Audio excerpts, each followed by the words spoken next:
지난주 신명기 28장 순종의 복과 불순종의 저주에 대해서 보았는데 오늘 29장 말씀입니다. 신명기 28장과 29장은 신명기 전체를 놓고 볼 때 모세의 3번의 설교 중에 3번째 설교에 해당하는 부분입니다. 그래서 첫 번째 설교는 그동안의 여정에 대해서, 광야 여정에 대해서 돌이켜보는 부분이었고, 두 번째 부분은 율법을 강론하는 내용인데 그 두 가지를 요약해서 세 번째 메시지를 하고 있습니다. 오늘 메시지를 세 부분으로 나누겠습니다. 첫 번째는 새 언약을 들으라 입니다. 오늘 본문의 1절 말씀 한번 같이 읽겠습니다. 시작. 호렙산에서 맺으신 언약 외에 여호와께서 모압에서 이스라엘 백성들과 맺으려고 모세에게 명령하신 언약의 말씀들입니다. 네, 호렙산, 시내산 언약, 그리고 모압 평지에서의 새 언약, 이 두 가지를 언급합니다. 이 두 가지는 어떤 상관관계가 있는가? 하나님께서는 애굽에서 종되었던 이스라엘 백성들을 탈출시키셔서 그들을 시내산 앞에서 하나님의 친백성으로 언약을 맺으십니다. 그래서 저는 이 장면, 시내산 언약이 마치 하나님과 이스라엘의 혼인서약과 같다 이렇게 보입니다. 하나님의 신부로 세우시는 것이죠. 그런데 혼인서약을 하고 결혼식은 했는데 40년 동안 이 신혼집에 입주를 하지 못했다가 이제 40년이 흘러서 앞으로 2달만 지나면 요단강을 건너서 그 새 집에 들어가게 된 상황이죠. 바로 이 시점에 두 번째 혼인서약을 맺는 것이 모압 평지에서의 새 언약입니다. 그렇기 때문에 이 모압 평지에서의 새 언약은 기존 언약에 대한 갱신인 것이죠. 그러나 내용 자체가 바뀐 것은 아닙니다. 여러분, 만약에 결혼식을 하고 나서 40년 동안 살았던 부부가 또 한 번의 결혼식을 한다고 해서 나 새롭게 새 결혼했다 이렇게 얘기하진 않잖아요. 동일한 결혼의 관계이지만 마음을 새롭게 하는 것이죠. 그래서 하나님께서는 우리에게 새 언약을 주신다, 새로운 말씀을 주신다 라고 이야기하시지만 어제나 오늘이나 내일이 영원토록 변함이 없으신 하나님께서는 동일한 메시지를 우리에게 다시 한번 일깨워 주시는 것이죠. 신명기라는 이름이 여기서 나온 것입니다. 새롭게 계명을 기록했다라는 것은 전혀 새로운 내용이라는 것이 아니라 다시 한번 하나님의 말씀을 가슴에 새기라고 이야기하시는 것이죠. 요한복음 13장 34절 말씀 읽겠습니다. 시작. 서로 사랑하라. 내가 너희를 사랑한 것 같이 너희도 서로 사랑하라. 자, 그런데 이 서로 사랑하라는 메시지가 새 계명이라고 하셨지만 같은 저자 요한이 요한일서 2장에서 뭐라고 이야기를 하냐면 여러분에게 새 계명으로 이야기하지만 사실은 옛 계명입니다. 서로 사랑하라는 말씀은 구약부터 하나님이 일관되게 하신 말씀입니다 라는 이야기를 하는 것이죠. 신명기도 마찬가지입니다. 끊임없이 하나님을 사랑하라는 그 이야기를 하는 것입니다. 시내산 언약에서도 10계명의 제1계명 나 외에 다른 신을 내게 있게 말지니라, 하나님 한 분을 사랑하라는 것이죠. 신명기 앞부분에 6장 4절 5절 말씀, 가장 핵심이 되는 이 말씀 다시 읽어보겠습니다. 시작. 이스라엘아 들으라. 오직 유일한 여호와이시니 너는 마음을 다하고 뜻을 다하고 힘을 다하여 내 하나님 여호와를 사랑하라. 하나님을 사랑하라는 이 메시지가 창세기부터 계시록까지 계속 반복이 됩니다. 신명기에서도 이 책 자체가 앞에 있는 내용의 반복이면서 또다시 그 내용을 3번을 반복하는 설교를 한 것이죠.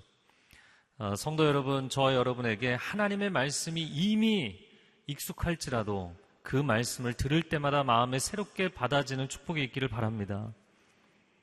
세상의 사랑 노래도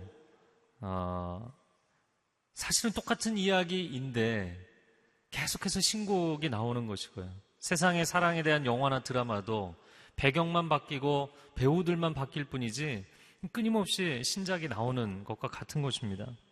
그래서 예전에 하 목사님이 겨울연가가 하도 센세이션을 일으키니까 도대체 어떤 작품이냐 그래서 전집을 빌려서 집에서 이제 보시고, 그리고는 교육자들을 소집하셨어요.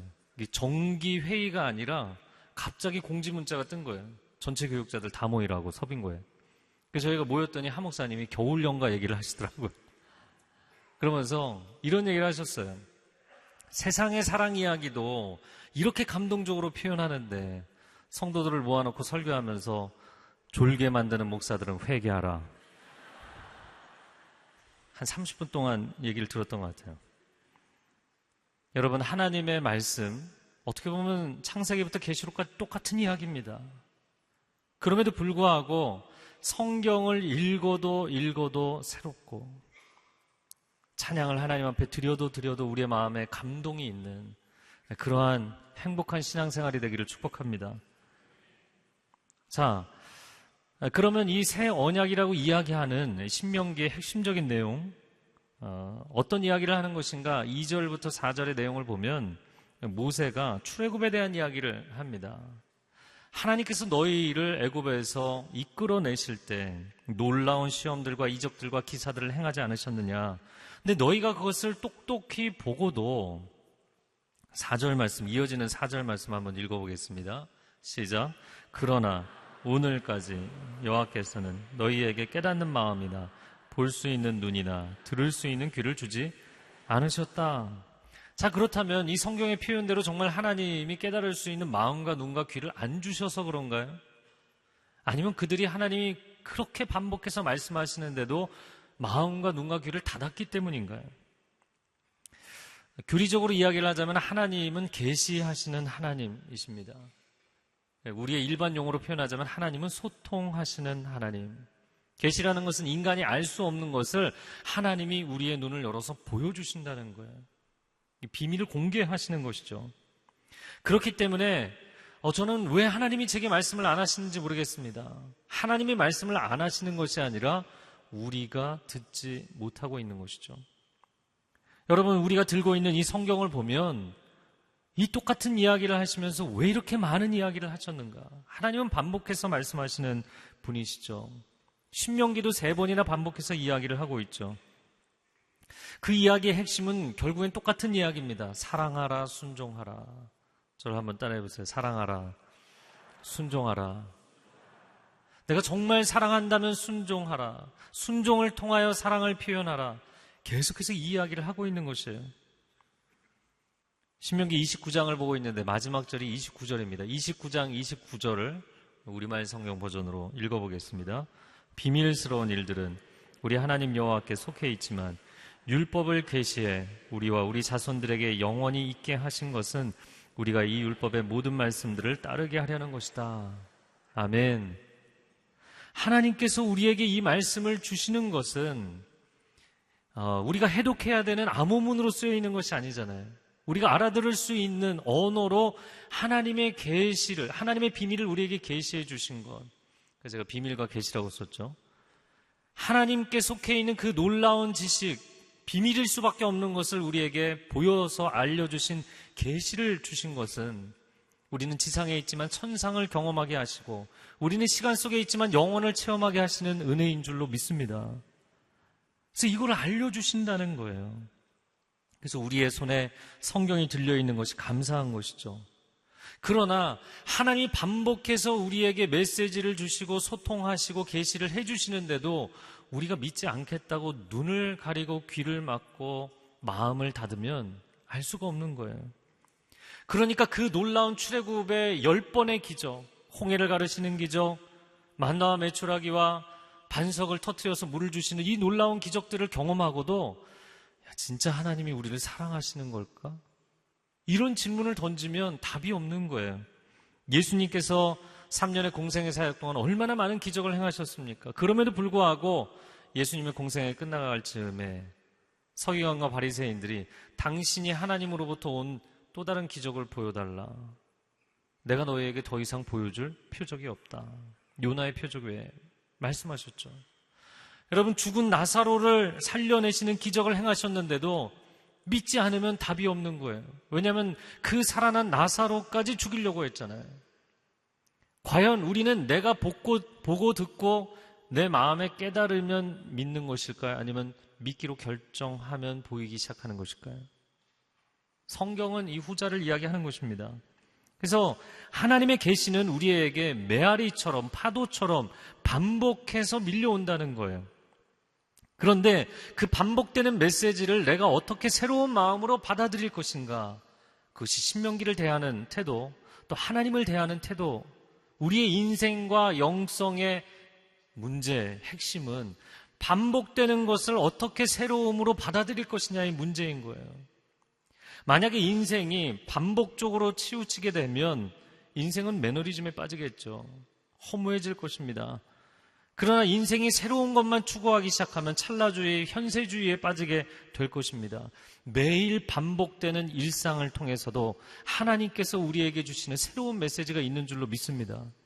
그걸 캐치하는 사람이 날마다 인생을 새롭게 살아가는 것이죠. 제가 어제 토요일날 설교 준비를 이제 교회에서 하면서 이 원형 카페를 지나가는데 제가 주례했던 한 커플을 만났어요. 근데 형제가 그런 얘기를 하는 거예요. 제가 6개월 전에 뇌졸중으로 쓰러졌었습니다. 30대 젊은 친구가. 아이고, 왜 그 얘기를 이제 하냐. 그런데 본인이 그런 경험을 하면서 열심히 내가 사업을 했지만 인간적인 방법으로 되지 않는다는 것을 이제 인정하게 됐고, 제가 술 마시던 거 다 끊었고, 할렐루야. 제가 하나님 앞에 재헌신하고 가정에 충실하기로 결정했습니다. 그래, 일찍 경험하고 일찍 깨달은 게 감사한 거다. 그런 얘기를 했는데 이 친구가 마지막에 저에게 이런 얘기를 하더라고요. 사실은 뇌졸중으로 쓰러지기 전에 하나님이 여러 번 너 지금 잘못됐다는 사인을 보내주셨다는 거예요. 인생을, 저는 그래서 이걸 하이웨이 법칙이라고 이야기하는데, 여러분이 고속도로에 여러분의 목적지를 향해 갈 때 여러분의 목적지를 알려주는 사인포스트가 한 번만 나오지 않아요. 내가 딴 생각에 빠져있기 때문에 놓치는 경우가 생기는 것이죠. 하나님은 반복해서 말씀하십니다. 하나님이 천상으로부터 하나님의 메시지를, 하나님의 뜻을, 때로는 경고를, 때로는 인도하심을 우리에게 반복해서 보내주시는데 내가 듣지 않고 있는 것이 아닌지. 그래서 이런 상황, 비슷한 상황이 있는 것 같아요. 가끔 우리가 예배 드리다 보면 아니면 회의나 미팅을 할 때 어떤 사람이 전화벨이 유난히 요란하게 막 울리는 거예요. 다른 사람 다 신경 쓰이는데 본인은 막 가방을 움켜쥐고 소리가 안 나는 것처럼 빨리 꺼내서 끄시든지 나가서 받으시든지 해야 되는데 옷자락으로 가방으로 덮는다고 그 소리가 안 나는 게 아니잖아요. 우리의 인생에 하나님의 전화벨 소리가 반복해서 울리는데 덮어두는 사람들이 있어요. 무시하려는 사람들이 있어요. 이거 안 받고 넘어갈 수 있다고 생각하는 사람들이 있어요. 그런데 그 전화벨은 계속 울리는 것입니다. 귀를 막지 마시고 눈을 열고 귀를 열고 마음을 열어 깨닫고 반응하고 순종하는 저와 여러분이 되기를 바랍니다. 두 번째 나누고 싶은 것은 하나님은 선하시다라는 것입니다. 5절과 6절 말씀 같이 읽어보겠습니다. 시작. 너희를 광야에서 이끌고 다니신 그 40년 동안 너희 옷은 해지지 않았고 너희 발의 신발도 닳지 않았다. 너희는 빵을 먹지 않았고 포도주나 다른 술을 마시지도 않았다.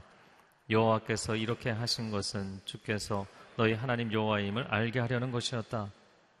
여러분, 40년간의 광야 여정이 하나님의 심판인가요? 하나님의 사랑인가요? 두 가지 측면이 다 있나요? 이스라엘 백성들을 놓고 보자면 시내산에서 하나님과 혼인서약을 하고 그리고는 그들이 바로 금송아지 우상을 세워서 우상 숭배를 했어요. 혼인서약하고 결혼식 하자마자 딴 이성을 만난다고 생각해 보세요. 그 결혼을 할 수 있을까요? 근데 하나님이 그들을 참아주셨어요. 가데스 바네아에서 불신앙과 불순종으로 하나님께서 진노하셔서 이제는 그만 포기하겠다, 그런 마음도 가지셨어요. 그런데 포기하지 않으셨어요. 그리고 광야 40년 여정에 동행을 해주신 것입니다. 그렇기 때문에 40년 광야 여정은 그것은 심판이 아니라 하나님의 은혜이고 사랑이었던 것이죠. 그러나 이스라엘 백성들은 그것을 심판으로 해석했습니다. 우리가 생명의 삶 큐티 계속 민수기 보고 있는데 백성들이 40년 동안 했던 이야기가 그거잖아요. 왜 이집트에서 우리를 불러내서 이 광야에서 죽게 만드는 것이냐. 하나님의 의도를 의심했어요. 우리를 미워하는 거 아니냐? 우리를 심판하려는 것이 아니냐? 40년 동안 불평과 불순종으로 일관해서 매번 하나님의 진노를 샀고, 그리고 나서는 또 조심하다가 다시 불평하고 불순종하고 또 진노를 사고, 40년 동안 참 계속 불순종하는 이스라엘 백성들도 너무나 심각하지만, 하나님은 그 40년을 왜 이끌어 가셨을까? 하나님, 이 우울한 긴 역사가 너무나 힘듭니다. 그럼 40년의 광야의 여정이 우울하기만 했는가? 오늘 본문의 5절과 6절을 보면 그렇지는 않았죠. 40년 동안 옷이 해지지 않고 신발이 닳지 않았다. 이게 무슨 얘기입니까? 구름기둥, 불기둥으로 그들에게 낮에 불볕더위와 한밤의 강추위를 막아주셨다는 거예요. 그래서 너무나 40년을 편안하게 이동을 한 것입니다. 물론 그들이 먹을 것이 없어서 고통스러울 때 하나님께서 만나와 메추라기로, 또 물이 없을 때는 반석을 터뜨려서 생수를 허락해 주신 하나님, 우리의 인생의 광야길에 일용할 양식을 주시는 하나님이신 줄로 믿습니다. 이런 광야 40년 여정을 보니까 인류 역사도 마찬가지인 것입니다. 이스라엘의 광야 40년처럼 지난 수천 년간의 인류 역사는 우울하기 그지없었어요. 살인과 범죄와 전쟁과 반목과 갈등, 너무나 심각한 인류 역사를 보면서 수많은 사람들이 하나님을 원망합니다. 하나님의 의도를 의심합니다. 왜 세상은 창조해서, 왜 인간은 만들어서, 왜 이 오랜 역사에 하나님 개입하지 않으셔서 이 저주와 사망과 어둠의 땅에 우리를 죽이려고 끌어들였느냐? 난 크리스찬들만 그러는 게 아니라 크리스찬들도 그렇게 질문해요. 여러분, 그 오랜 역사를 하나님이 이끌어 오신 것이 하나님의 심판입니까? 하나님의 사랑입니까? 하나님의 방관입니까? 아니면 하나님이 은혜로 기다려주심입니까? 우리는 정직해야 됩니다. 하나님께서 정말 공의의 하나님으로 심판하셨다면 노아 홍수 때 끝내셨어야 돼요. 바벨탑 사건 때 그만두셨어야 돼요. 아니, 적어도 그런 성경의 사건이 아닐지라도 세계 1차 대전, 2차 대전 때 그때 마침표를 찍으셨어야 돼요. 그럼에도 불구하고 당신의 형상들을 끊임없이 참아주시고 인류의 역사에 동행하시는 하나님은 사랑의 하나님이십니다. 그렇게 인간이 수많은 죄를 짓고 악을 저질렀음에도 불구하고 이 자연이 버티고 있다는 게 너무나 감사한 것이고, 땅이 소산물을 내고 있다는 것, 하늘은 단비를 내려준다는 것이 얼마나 감사합니까? 이 세계와 사회와 경제가 그래도 돌아가고 있다는 것이 얼마나 감사한지, 그것은 인간이 탁월해서도 아니고 인간이 선해서도 아닙니다. 하나님이 우리를 붙드시는 은혜인 줄로 믿습니다. 그런데 하나님을 원망하는 사람들, 역사가 이런데 도대체 당신이 하는 게 뭐냐라고 이야기하는 사람들은 인간은 탁월하고 인간은 선한데, 인간은 세상을 경영할 만한 능력이 충분한데 하나님이 역할을 안 해서라고 이야기하는 거예요. 정직하지가 않죠. 제가 이 부분에서 하나님 앞에 질문했어요. 하나님, 그러나 광야 1세대는 어차피 광야에서 죽을 세대가 아니었습니까? 40년이나 시간을 끄실 필요가 없이 40년 동안 은혜를 베풀어 주셔서 버틴 거잖아요. 근데 결국에 광야 1세대는 다 죽었단 말이죠. 그러면 1세대 빨리 끝내시고 그냥 2세대를 데리고 한 3, 4개월 내지는 3, 4년만 돌다가 약속의 땅에 2세대와 함께 빨리 들어가셨다면 좋지 않았을까? 저 인간적인 생각과 질문이죠. 하나님, 왜 그렇게 긴 세월을 허비하셨고 왜 이렇게 긴 세월을 이스라엘 백성들을 고생을 시키셔서, 물론 은혜를 베푸셨는데 그들은 고생이라고 해석했죠. 그리고 하나님 굳이 듣지 않으셔도 되는 원망을 왜 들으셔야 했습니까?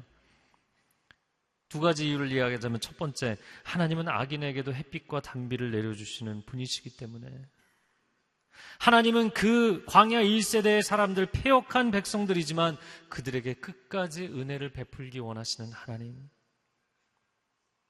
인간들이 어떨까요? 만약에 그 광야 1세대 너희는 어차피 안 되니까, 그리고 하나님이 막 심하게 그들을 다루셨다면 아마 심하게 다루신 것으로 사람들이 또 원망했을 거예요. 하나님은 정말 악한 것 같아. 40년을 시간을 끌어도 하나님을 원망. 제가 그래서 그 청년 사역할 때는 늘 그런 얘기를 많이 했어요. 부모 원망하지 마라. 나중에 본인도 결혼해 자식 키워보면 입을 다물게 되죠. 아, 부모님의 은혜였구나. 이런 걸 깨닫기 시작하죠. 인생이 힘들어서 부모를 원망하더라도 사실은 그냥 힘들다고 이야기하는 것이 정직한 것이지, 왜 나를 낳아서, 왜 나를, 내 인생을 괴롭히려고, 부모가 당신의 인생을 괴롭히려고 세상에 보냈나요? 하나님의 마음도 그렇지 않죠. 여러분이 이 땅에 태어난 것은 하나님의 사랑의 결과인 줄로 믿습니다. 그것을 신뢰하는 것이 신앙이죠. 두 번째, 40년 광야 훈련을 통해서 이스라엘 백성들이 노예 근성을 벗어버리고 하나님의 온전한 언약 백성으로 거듭나기를 원하셨어요. 아, 그러면 하나님 40년 훈련이 아니라 한 4년 정도 했으면 좋지 않았겠습니까? 근데 이스라엘 역사를 쭉 훑어보면 그나마 그 40년 훈련했기 때문에 약속의 땅에 들어가서 7, 800년을 버틴 거죠. 그리고도 심각하게 무너져서 오랜 세월을, 또 한 2000년을 고생했잖아요.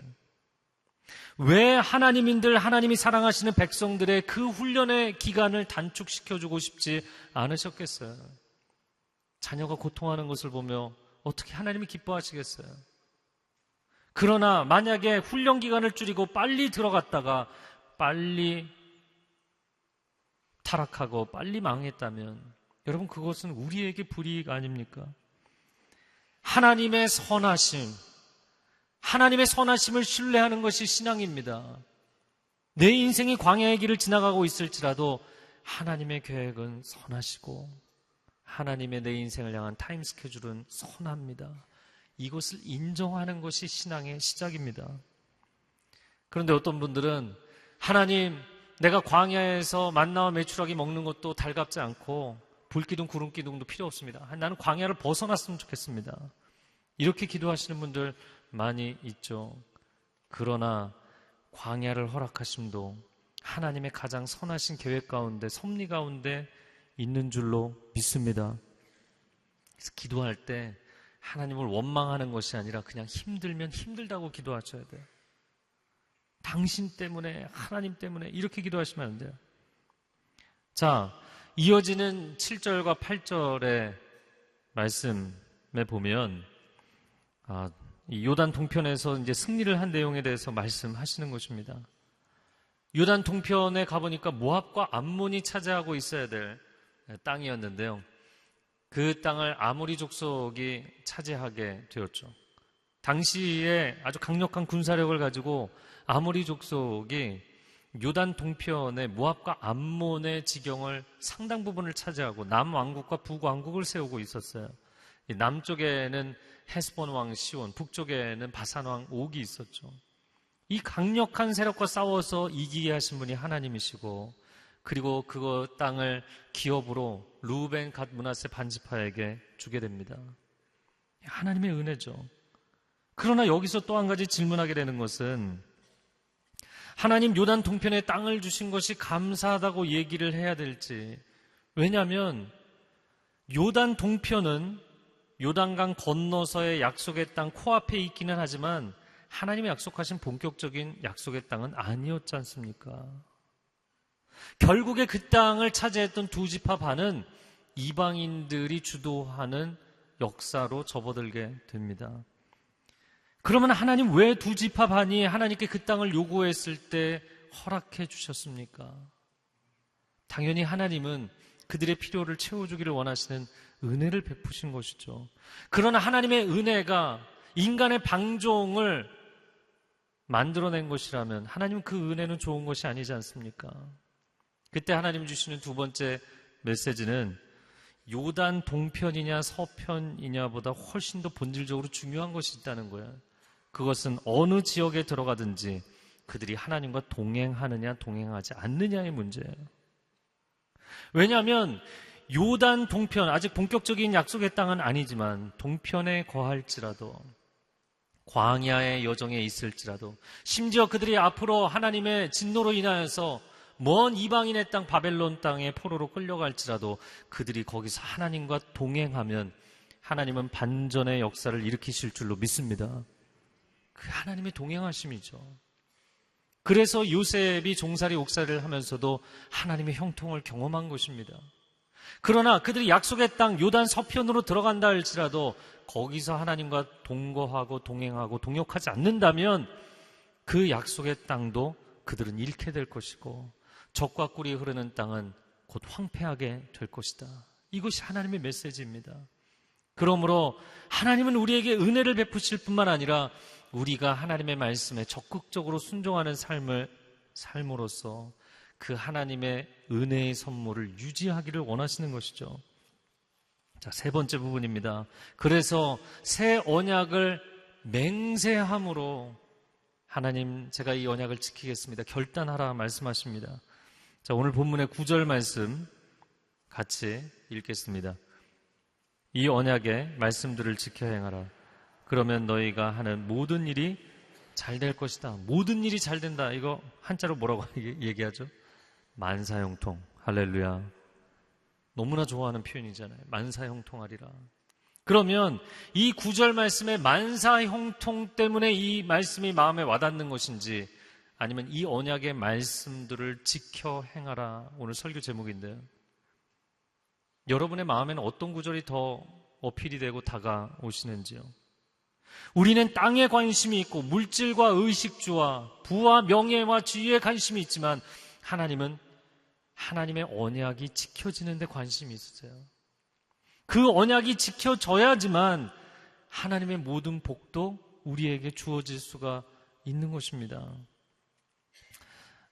시편 1편 말씀을 많은 분들이 사랑합니다. 그런데 시편 1편 말씀을 사람들이 좋아하는 이유가 무엇인가요? 3절 말씀 때문이죠. 시냇가에 심은 나무와 같이 시절을 쫓아 과실을 맺으며 그 행사가 다 형통하리로다. 할렐루야. 좋잖아요.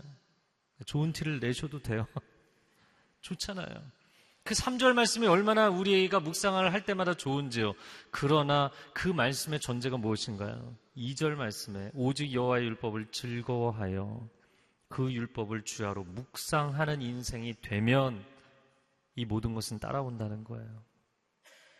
여러분에게 정말 마음에 다가오는 그 구절이 3절인가 2절인가 라는 것이죠. 마태복음 6장 33절 말씀도 여러분 거의 다 암송을 하실 텐데요. 먼저 그의 나라와 그의 의를 구하라. 그리하면 이 모든 것을 너희에게 더하시리라. 아멘.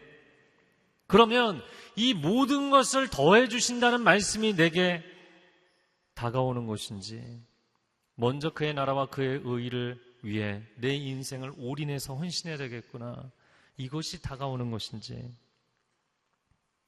하나님의 언약 안에 우리가 전심을 다해서 전력으로 온 마음과 뜻과 정성과 힘을 다해 내가 그 언약의 관계 안으로, 사랑의 관계 안으로 들어가면 하나님께서는 우리가 행하는 모든 일을 형통하게 해주실 줄로 믿습니다.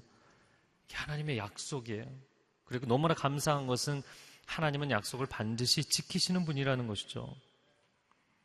그래서 10절 말씀, 오늘 본문의 10절을 같이 읽겠습니다. 시작.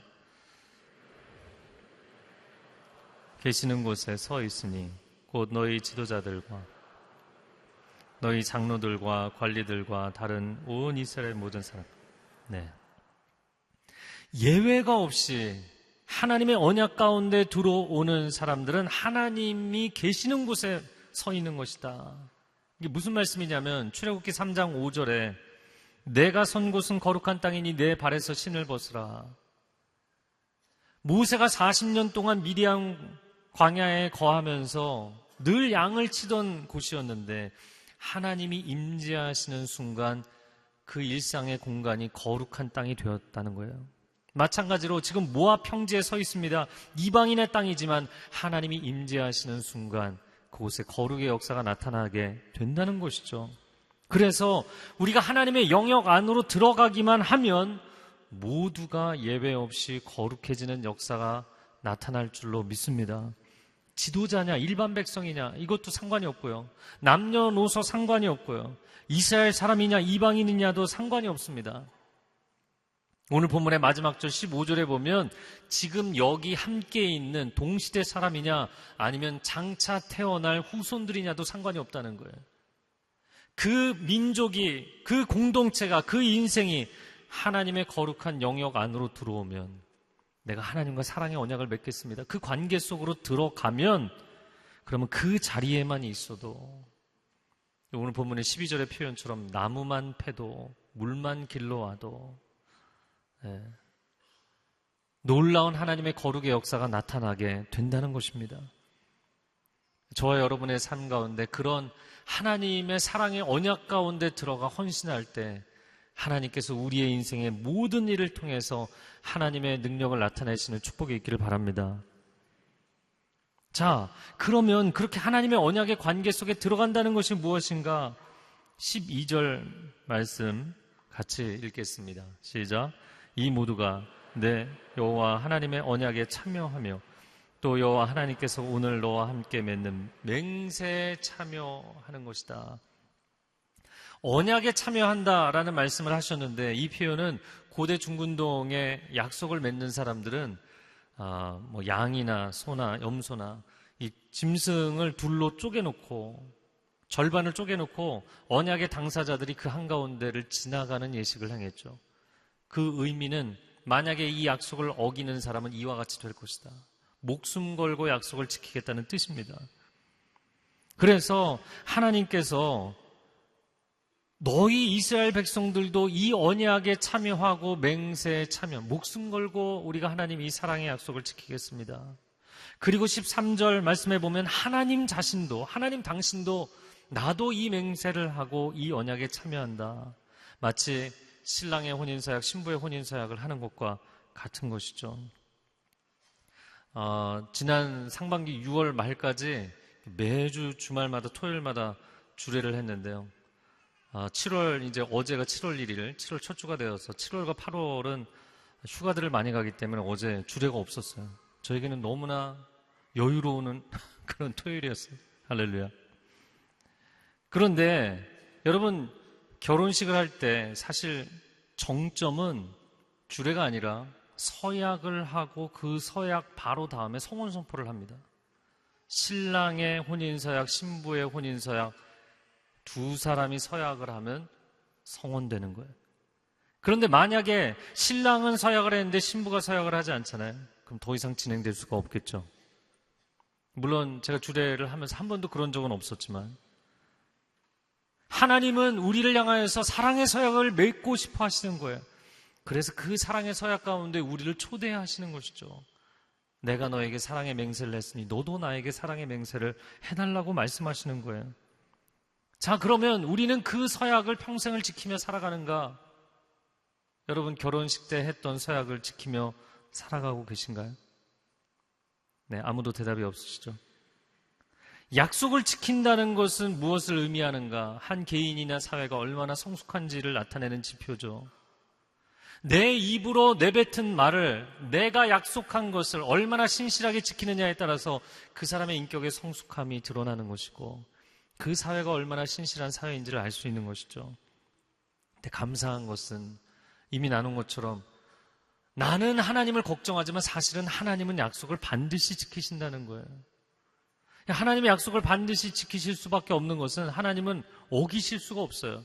왜냐하면 영원성이라는 것 자체가 시간의 구애를 받지 않는 거예요. 영원성은 어제나 오늘이나 내일이 동일한 게 영원이에요. 그래서 하나님은 우리에게 약속을 하시면 그 약속이 영원토록 유효한 줄로 믿습니다. 우리는 시간의 구애를 받기 때문에 마음이 변심하기도 하고 인생의 길을 바꾸기도 하는 것이죠. 그러나 하나님은 그렇게 하지 않으신다. 성경에 아주 중요한 구절이 있는데 히브리서 6장 17절 19절 같이 읽겠습니다. 하나님은 약속을 기업으로 받는 자들에게 그 뜻이 변하지 아니함을 충분히 나타내시려고 그 일을 맹세로 보증하셨나니 우리가 이 소망을 가지고 있는 것은 영혼의 닷과 같아서 튼튼하고 견고하여 휘장 안에 들어가게 한다. 즉 하나님의 임재의 자리에 들어가기까지 이 소망이 우리를 이끌어 가신다는 거예요.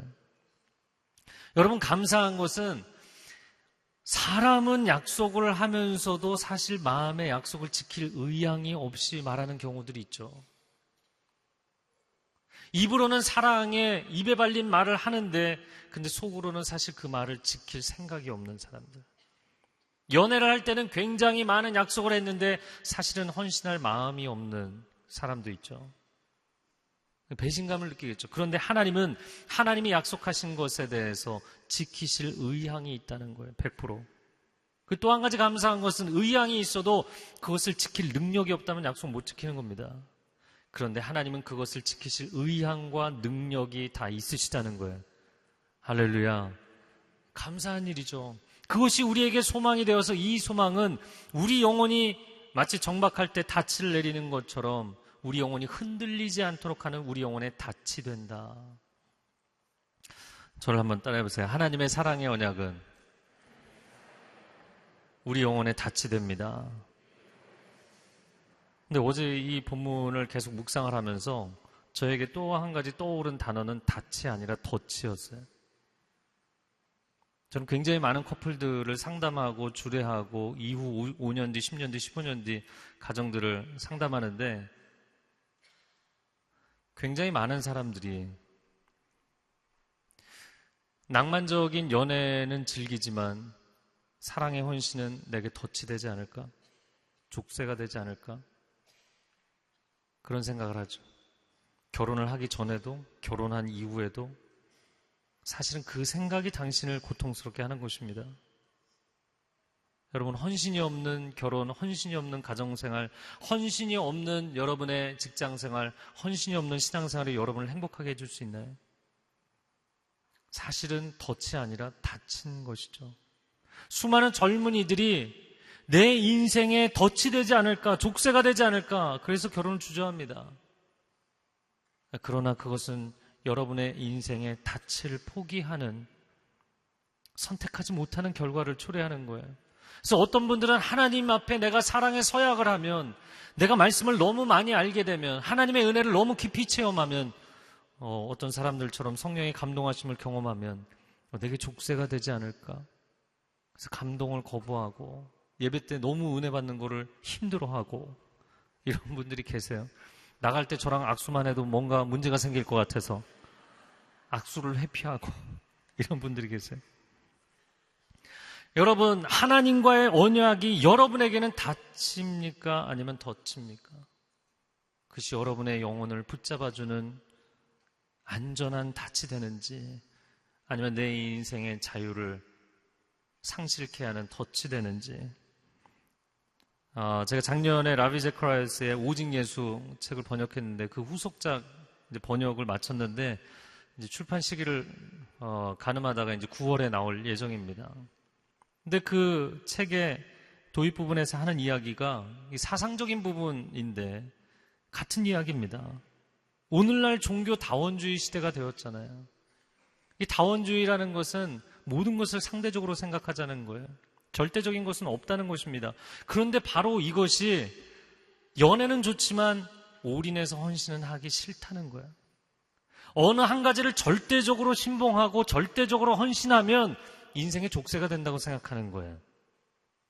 어떤 것에도 헌신하지 않아요. 그런 세대가 되어 가고 있어요.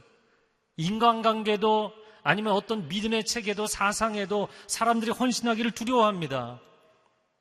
이 상대주의의 절대화라는 자기 모순이죠. 상대성이 항상 옳은 것이기 때문에 절대적인 것은 절대로 안 된다는 거예요. 그래서 제가 늘 얘기하는 거지만 상대주의면 상대주의답게 행동해야 되는데 왜 절대로 안 된다고 얘기하냐는 거죠. 저 혼자 즐거워하네요.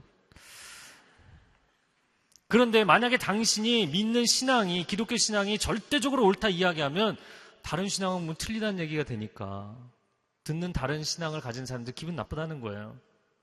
모두를 존중해야 되니까 그렇게 표현하지 마라. 절대주의는 절대로 안 된다.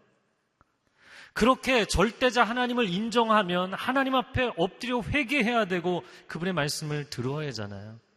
그 덫이 싫다는 거예요. 그 족쇄가 싫기 때문에 그것을 피하려고 관용을 절대화시키게 되니까, 모든 것을 포용하는 것을 절대화시키고 나니까 역설적으로 모순되게 인간은 절대성이라는 닻을 상실하고 표류하게 된 것이죠. 이 표현이 무슨 얘기냐면 이런 것입니다. 무신론이 되었든 과학 만능이 되었든 상대주의, 다원주의, 쾌락주의 무엇이 되었든 간에 오늘날 이 시대의 사상들이 상대주의잖아요. 그러면 절대적으로 신봉할 수 있는 건 없는 거예요. 옳을 수도 있고 틀릴 수도 있고, 그러니까 내 인생을 거기에 올인할 만한 것은 아무것도 존재하잖아요. 더 이상 세상에 그렇게 중요하게 가치 있는 것은 존재하지 않는 게 되어버렸어요. 내 인생을 어떤 한 개인에게 절대적으로 헌신한다, 그런 건 필요 없는 거예요. 내 인생을 어떤 믿음에 온전히 헌신한다, 그런 건 더 이상 존재하지 않는 거예요. 결국 인생을 안정적으로 붙잡아주는 절대성이라는 닻을 잃어버리고 망망대해를 표류하는 사람들이 늘어나게 된 것입니다. 그러니까 세상 많은 사람들이 허무주의에 빠지고 우울증에 빠지고 수많은 사람들이 조울증에 빠지게 되는 것입니다. 여러분, 절대자 하나님께서 신명기에서 끊임없이 하시는 말씀, 하나님은 유일한 하나님이시다. 절대 유일한 절대자이신 하나님을 내가 그 하나님께 올인하고 살아가는 것, 세상의 재미나 자랑을 내가 덮어두고 살겠습니다. 그것은 내 인생의 덫이 아니라 내 영혼을 견고하고 튼튼하게 붙잡아 주시는 닻이 된다는 것을 인정하며 사는 것, 그것이 참된 신앙입니다. 여러분, 시대의 조류를 따라가지 마십시오. 여러분의 가정도 여러분의 신앙도 온전히 헌신하지 않는 한, 절대적 헌신, 근본적인 헌신이 있지 않는 한 그 어떤 것도 행복할 수 없습니다. 이 시간 함께 기도하겠습니다. 기도할 때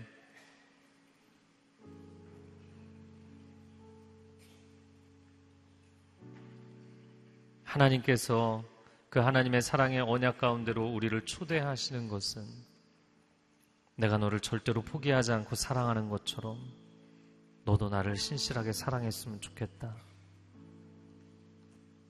우리가 그 약속, 그 언약을 지킬 능력이 없는 것을 아시면서도 그리스도의 십자가의 보혈과 구속으로 우리를 덮으사 우리를 이끌어 주시는 거예요. 그 약속 지켜갈 수 있도록 우리를 불러주시는 거예요. 저는 하나님 결혼식까지 설 자신은 없습니다. 그냥 하나님과 낭만적인 은혜만 조금씩 경험하며 살고 싶습니다. 아니, 나는 너와 함께 거하기를 원한다. 평생토록, 영원토록 너와 함께 하기를 원한다. 내가 나의 사랑으로 너를 덮고 나의 진리로 너를 이끌어 주리라. 주님, 오늘 우리가 이 시간 함께 주께 고백하기를 원합니다. 나의 평생에 내가 영원토록 하나님을 온 마음과 뜻과 정성과 힘을 다해 사랑하며 살겠습니다. 여러분의 고백을 기도로 주님 앞에 올려드리겠습니다. 기도하겠습니다. 아버지, 아버지, 아버지, 아버지, 나를 사랑하시고 나를 포기하지 아니하시며 끝까지 나를 이끌어 가시는 아버지, 아버지의 사랑으로 우리를 덮으시고 아버지 진리로 우리를 이끌어 주시고 포기하지 말라 말씀하십니다. 이 혼인의 서약의 자리에 서라 말씀하십니다. 사랑의 맹세의 자리에 서라 말씀하십니다. 주님의 그 초대에 응할 수 있는 하나님의 사람들이 되게 하옵소서. 두려워하지 않게 하여 주옵소서. 근심하지 않게 하여 주옵소서. 의심하지 않게 하여 주옵소서. 주님을 사랑함이 우리 영혼의 닻이 되며 견고한 기초가 되는 것을 깨달아 알 수 있도록 주님 역사하여 주시옵소서. 좋으신 하나님, 하나님께서 우리에게 무엇인가를 말씀하실 때는 우리에게 어려움을 주시고자 함이 아니라 우리를 사랑하시기 때문입니다. 내 인생의 최선이 무엇인지를 아시고 나에게 제시해 주시는 것인 줄로 믿습니다. 그 사랑의 초대에 오늘 결단하고 고백한 하나님의 사람들을 붙잡아 주시되 평생토록 하나님을 사랑하며 하나님이 예비하신 복을 누리는 온전한 삶을 살아가는 축복이 있게 하여 주시옵소서. 예수 그리스도의 이름으로 기도합니다. 아멘.